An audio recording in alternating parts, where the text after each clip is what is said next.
வணக்கம். நெருப்பு தமிழன். தேர்தலுக்கு இன்னும் ஒரு 32 நாள் தான் இருக்குது. எல்லோரும் தேர்தலில் தீவிரமாக வேலை செஞ்சிட்ருக்கிறாங்க.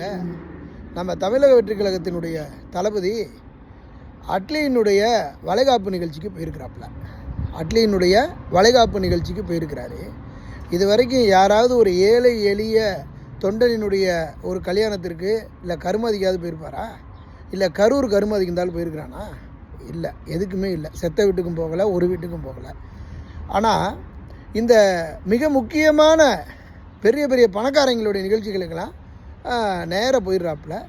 இவர் கட்சியினுடைய களப்பணிகளில் தீவிரமாக ஈடுபடுவார் அப்படின்னு பார்த்தா திரிஷாவோடு களப்பணியிலையும் கட்டில் பணியிலையும் ரொம்ப தீவிரமாக இருக்கிறாப்புல. இவர் தேர்தலுக்கு ஒரு 32 நாட்களை வச்சுக்கிட்டு பிரச்சாரத்தில் ஈடுபடுவார்னு பார்த்தா இவர் இது மாதிரியான த்ரிஷாவினுடைய தனிப்பட்ட பிரச்சாரத்தில் தான் இவர் இருந்துகிட்ருக்கிறாரு. ஒட்டுமொத்த கட்சிகளும் எல்லா கட்சிகளும் தேர்தலுக்கு கடுமையாக வேலை செஞ்சிட்ருக்குது. நம்மால் மும்பைக்கு போயிருக்கிறாரு.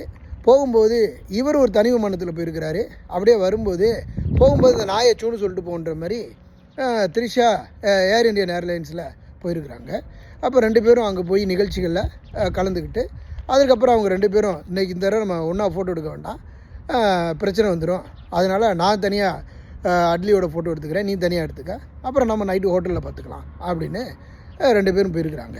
அப்போ இவனை நம்பி அரசியலில் இவ்வளோ நாள் பாவம் எவ்வளோ பேர் குரல் கொடுத்துருப்பான், தொண்டர்கள் எல்லாம் இவருக்காக எவ்வளோ பேர் உயிரை விட்டுருக்குறான். ஆனால் இவனுக்கு அந்த அரசியலினுடைய நிலைனா என்ன, அரசியலினுடைய உணர்வுனா என்ன, அரசியல் என்பது சேவை அப்படிங்கிற ஒரு மனப்பான்மை எதுவும் இல்லாமல் அரசியலை ஒரு பொழுதுபோக்கு, ஒரு விளம்பர வியாபாரமாக பயன்படுத்தி கொண்டிருக்கக்கூடிய விஜய் போன்றவர்கள்லாம் இந்த தமிழ் சமூகத்தினுடைய சாபக்கேடு என்பதை நீங்கள் உணரணும்.